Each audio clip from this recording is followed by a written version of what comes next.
But he did a great job, didn't he? Yeah.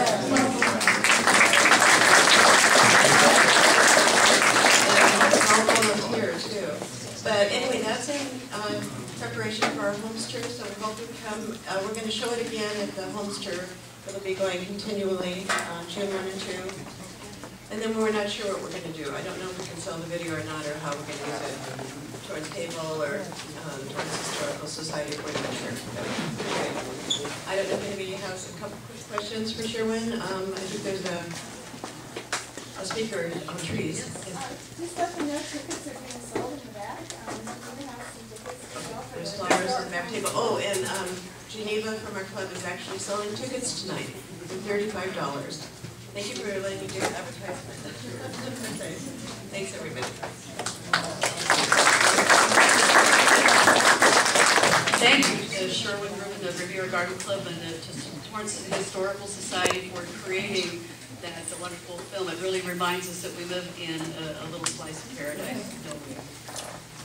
Our speaker tonight has agreed to a short question and answer after his presentation, so please hold your questions until then. Our speaker this evening is Mr. Paul Tetrault, who is an attorney with RHA, McFall, Weiss, Tetrault, and Chris Law Firm, which is an AV peer-review rated law firm in Los Angeles. The A in the AV is highest rating for legal ability, and the V signifies adherence to the highest ethical standards. Paul Tetrault is a trial lawyer who has 24 years of experience and has represented many sports and corporate agencies, including the Los Angeles Lakers. He's also been on the Rancho Palos Verdes Planning Commission for 8.5 years and is currently the chairman of the Planning Commission. At this time, he is the person who determines if a resident has a view restoration claim. So he is the tree expert in the Rancho Palos Verdes. He asked me to tell you tonight he's not here to advise us on a course of action or suggest what we should do. He's only here to explain to us how their ordinance works and how it came about. Would you please join me in welcoming Mr. Paul Tetrault.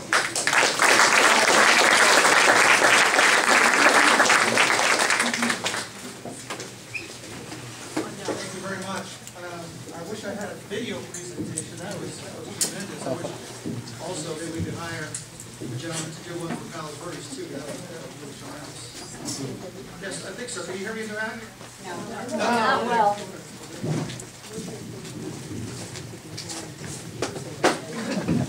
How's this? Better. All right. Yes, thank you very much. Judy and Janet have asked me to come and speak with you about how the folks at Rancho Palos Verdes deal with tall trees and how they impact views, because their topography is very similar to your topography, and I understand you guys, I think we saw some of those trees that were being sold up there. They're probably still alive and have been growing and probably blocking some views.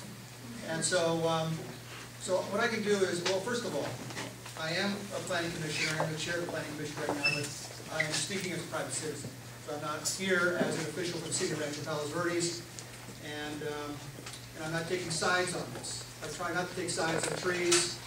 One of the hardest things that we do on the planning commission, one of the least favorite things that I do on the planning commission, is have to do with issues involving trees, because everybody loves trees, everybody loves views. And it's very tough to have to deal with this sort of thing when it comes to the neighbors are not getting together and be able to work these problems out. They have to come to the city, and we have to kind of, decide what happens. But let me tell you a little bit about what we've done. First, I'll talk about the ordinance that we have, how it works. Then we'll talk about the process for getting applications to get your views restored, and enforcement. Then we talk about how it really works in our community. And then I can pick up any questions that you might have, we'll be happy to answer. First of all, back in 1989, the entire city of Rancho Palos Verdes, through an initiative process, it was called Proposition M, was put on the ballot, and it was decided, and it was voted in wide margins, to put an ordinance on that would protect the views of the homes on Rancho Palos Verdes. The development on the hill over there was very similar to the pace that would happen on this side of the hill as well, where you folks live. A lot of homes going up in the 50s and 60s and 70s. And at the same time, a lot of trees were being planted. A lot of them were the various varieties of pine trees, which looked real nice for a while, and they got to be very, very large. because of that, it became a real problem. A lot of people had beautiful views when they first moved in, and then those views of Catalina Island and other vistas eventually were obliterated completely. And that's what led to the city enacting these ordinances and these guidelines. So what it does is it tries to balance the interests of the property owners as a whole. So there's an interest of the property owners who have views that we want to protect. We love our views. We want to be able to see the ocean or the other things that we can see in the distance or even close-up views. We also love our trees, and so property owners have the right to have trees. And so they try to balance that as much as best they could. The way they did that was they set height guidelines as the trees. So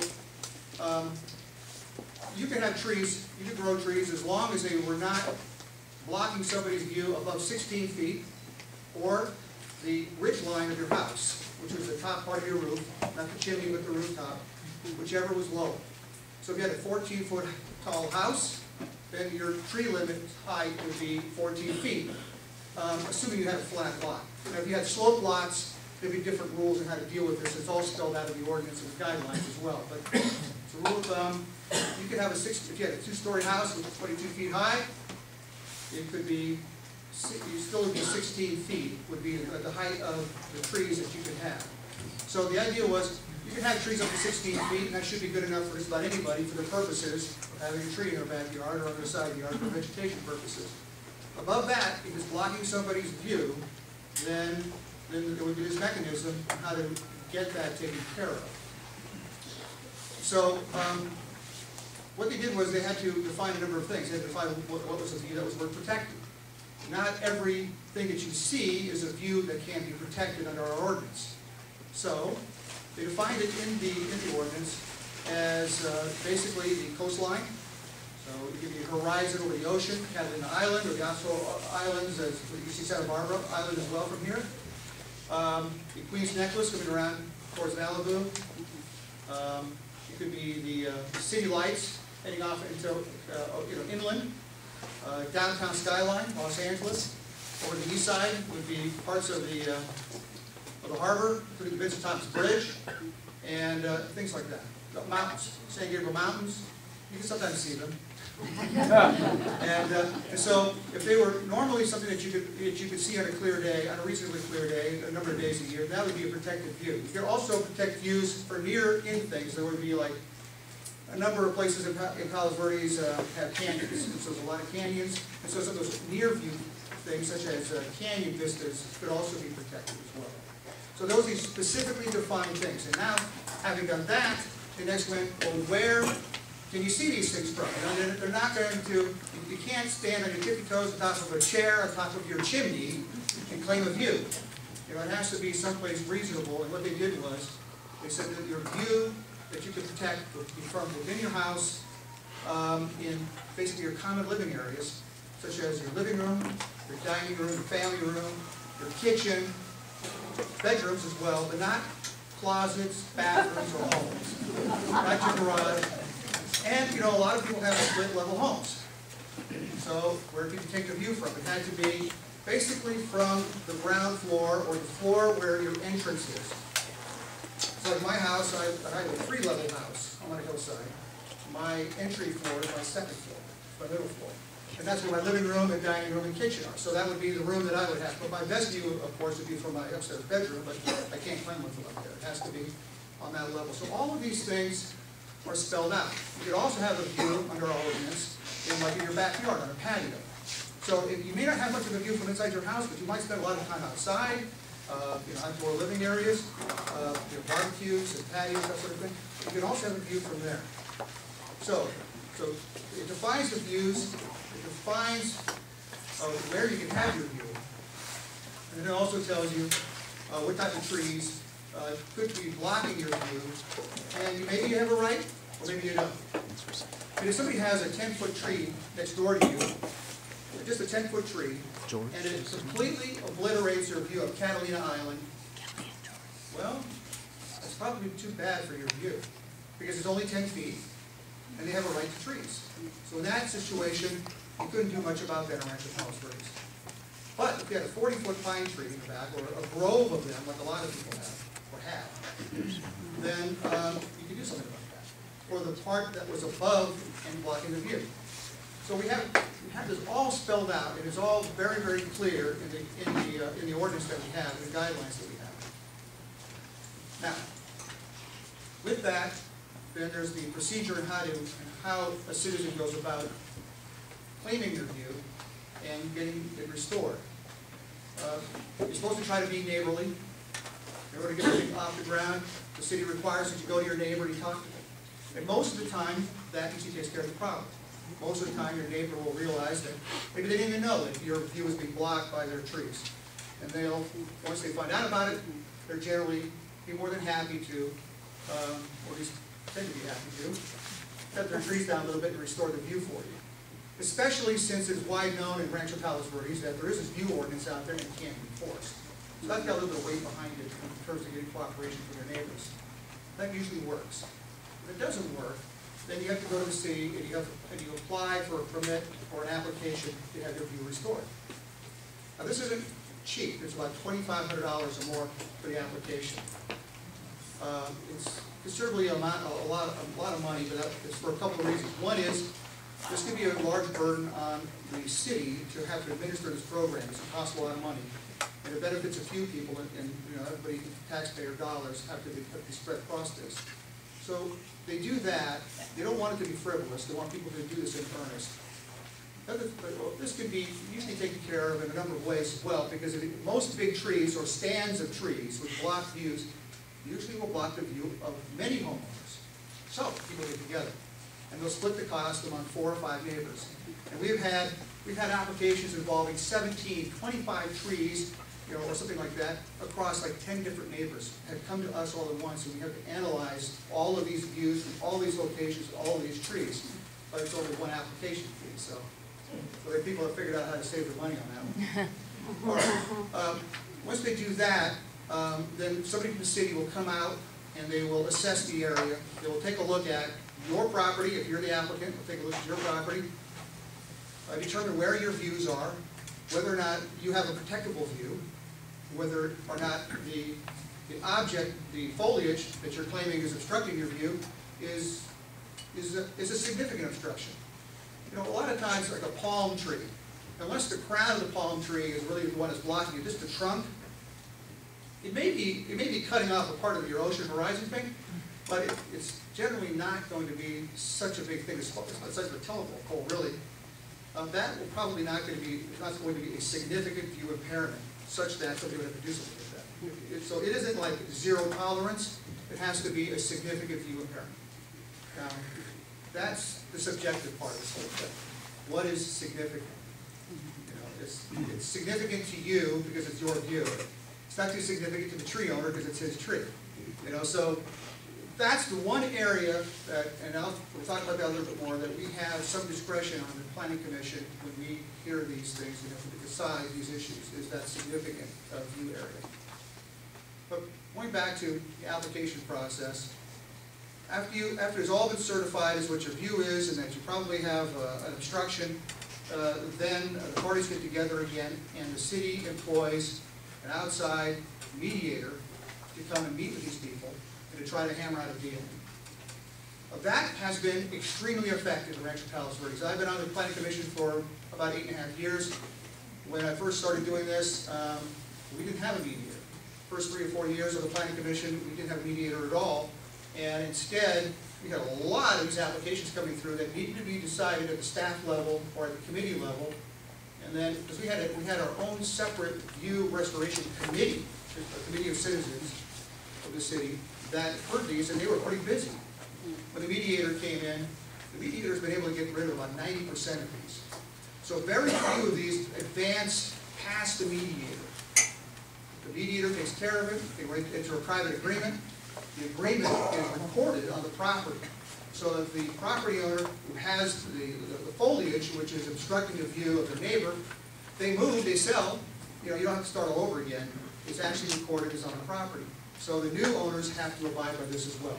So the cost involved in all of this, how does this all work? Well, it's about $2,500, maybe $2,700 fee.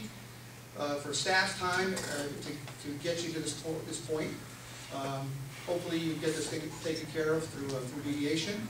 If not, if you can't get it decided through mediation, it goes to the Planning Commission, and the 7-member commission, we hear it, and we render a decision. All right, and with that, if the decision is made that there is a view impairment, and there has to be something to do to mitigate the problem with the trees and the foliage, then the applicant pays for the initial cut. And that could be removing the trees entirely, it could be just trimming, and it could be lacing the trees, which means like thinning them out, if it's a type of tree like a pepper tree, or some type of ficus trees, which could be severely laced and open them up quite a bit, but do grow back.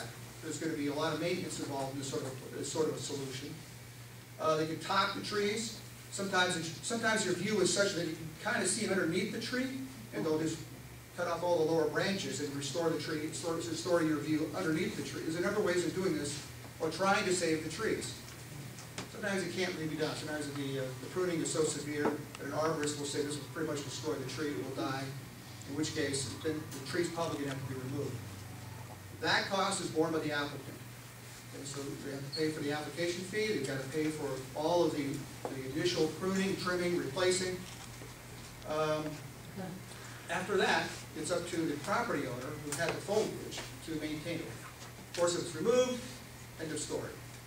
If it's been trimmed, then a fee schedule, a trimming schedule usually accompanies this, so that annually that person has to, during the winter months, when usually the trees are more dormant, they're not quite so active, it's less invasive for them, that's when the tree trimming occurs. And that's at the expense of the property owner who has the trees.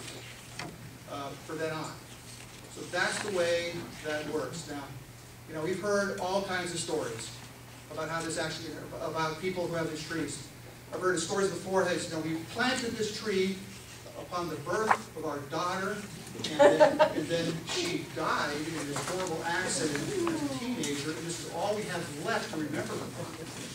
They can't cut down our tree.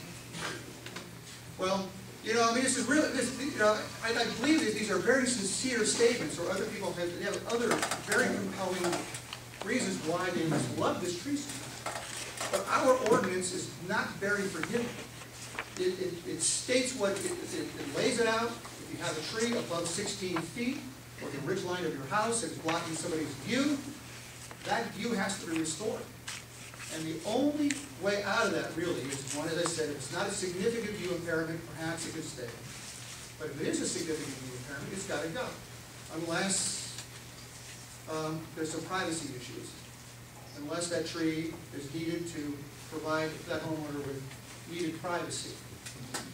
But in my time on the Planning Commission, that has come up hardly ever. I don't think we've ever said that a tree that was really large or blocking somebody's view would stay intact because of privacy issues, because there's so many other ways of maintaining that privacy that you need in your backyard rather than having a 40-foot pine tree in your backyard. So there's not a lot of discretion. We don't have much discretion at all. We almost always see that, yeah, there's a tree, yeah, and they're blocking the views. We got to do something about that tree. And all we're going to talk about is whether it's going to be cut down and removed, or it's going to be trimmed. And that's pretty much all we can do.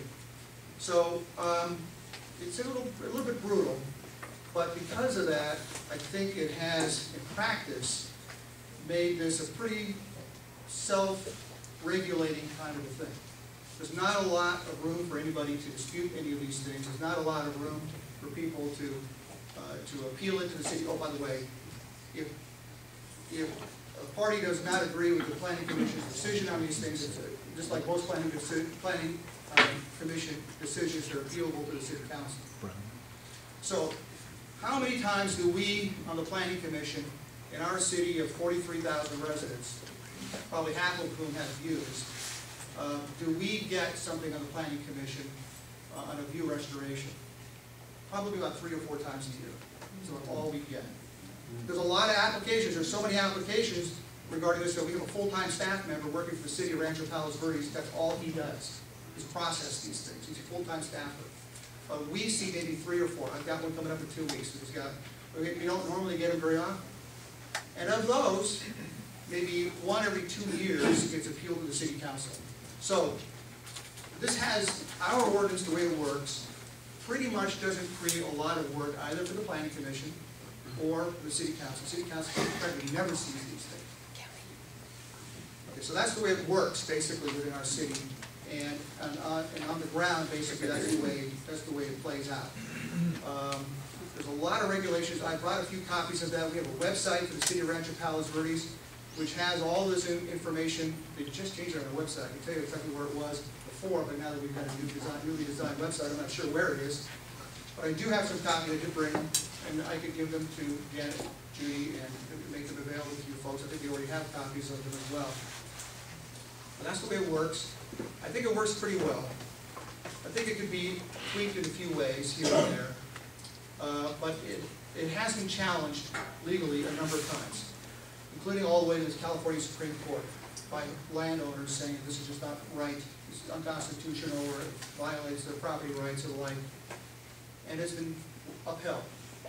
And so our tree ordinance has been examined and looked at and used as a model by a number of cities throughout California.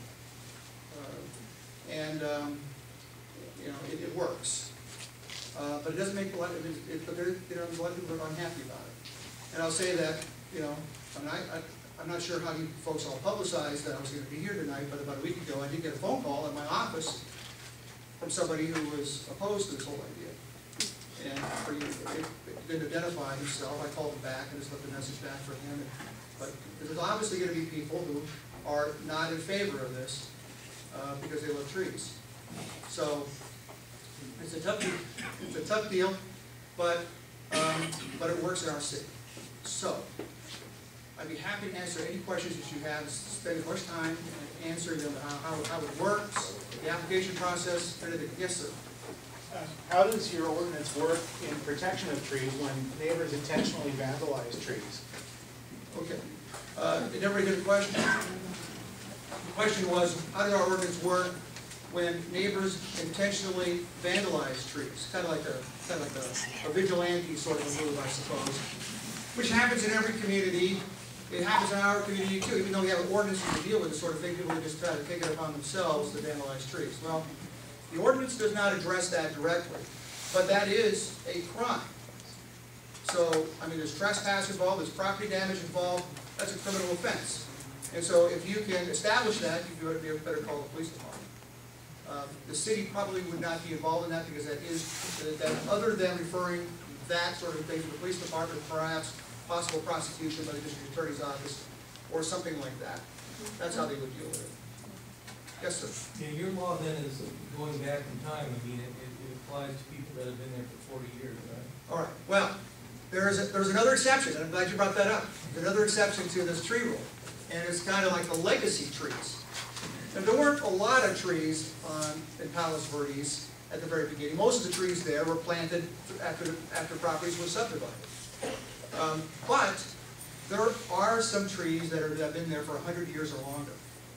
So the way there is a specific cutout, basically a carve-out in the ordinance for that situation. So if a tree has been there prior to the subdivision, the creation of a lot upon which the home is built, if that tree was there when the lot was created, the tree gets to stay there. So have the grandfather in. Now, you know, people complain about a lot of times. Well, you know, so and so they just moved in here. Here's an example I can give you. There's a beautiful house in Palos Verdes. A few years back, this home had been part of a larger parcel, which had been split and subdivided off. This is an extreme example. We're just going to tell you a little something that happened. The owner of this property lived in the house up above. Cut the property in half. There were it was about a 4-acre parcel, 2 acres each. Sold the bottom half to another family.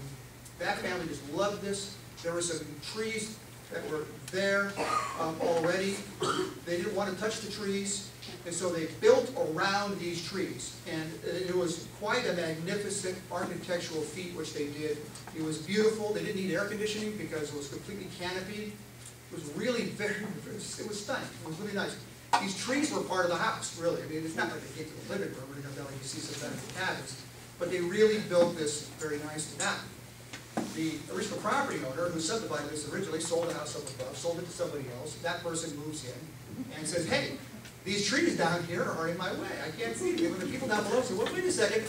The guy you just bought this from, he sold this, he loved this, and he even participated in the architectural studies and the drawings and the whole thing. He loved the whole thought of it. He bought this because he liked it. And it didn't really matter. It didn't really matter. These views are owned by the property owners, and we had to order that these trees be cut back. It was really, I mean, we had no discretion. It was really very, very difficult to do. But that's the way, I mean, if you put in a lot of exceptions, then you have no teeth in the ordinance. Everybody's going to fall into these exceptions. In order for it to work, I think it has to be fairly rigid, yes. Otherwise, everybody's going to be arguing about everything. You're never going to get past the mediator because everybody's going to think they're going to have an argument that they can sell to the planning commission and then sell to the city council. So it has to be pretty rigid. Now, other people also say things like, well, you know, my trees are here. These people bought that piece of property. When they bought that property, they didn't have any view at all, and they paid a fair price for a home that didn't have a view. And now they want me to cut all my trees down so they can get a view they've never had before. That doesn't work either.